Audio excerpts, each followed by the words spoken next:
But इहो बि त सुवाल आहे जे तव्हां चओ था मां 3 दफ़ा वञी चुकी आहियां, 3 दफ़ा ई मूं पंहिंजो पाण ई कयो आहे। बिल्कुलु।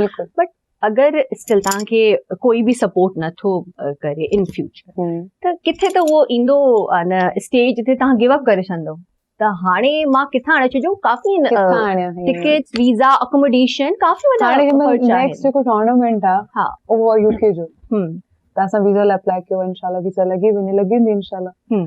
हाणे उनजो सवाल थो अचे त हाणे उन में हेतिरा लॻनि था हाणे उहो केरु ॾींदो। काफ़ी अहिड़ा माण्हू हूंदा आहिनि जेके असांखे सपोर्ट कंदा आहिनि। फैमिली त असांजे सपोर्ट में बीठी हूंदी आहे, बट फैमिली खां अलावा कुझु अहिड़ा असांजी ज़िंदगी में माण्हू हूंदा आहिनि जेके असांखे सपोर्ट करे रहिया हूंदा आहिनि, उन्हनि जी सपोर्ट सां असां अॻियां वधंदा आहियूं।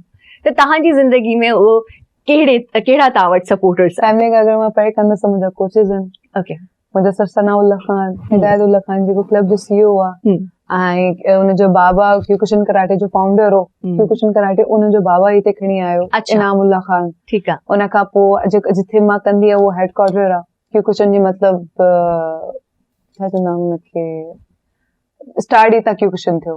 अच्छा, हितां ई स्टार्ट थियो। मतिलबु सर इनामुल्ला हिननि जो फाउंडर हो ऐं सर सना हिननि जो सर इनाम जो पुटु आहे, सर हिदायत बि पुटु आहे, ऐं सर ज़ियाउल्ला ख़ान जेको मास्टर आहे। सर सना अल्लाह रिसेंटली हाणे जेको हुनमें वर्ल्ड में सेकेंड आयो आहे ऐं सर हिदायत वर्ल्ड में पंहिंजे ज़माने में थर्ड आयो। अच्छा, ऐं पंहिंजे ज़माने में उनखे किताब बि मिलो द क्रेज़ी हॉर्स जो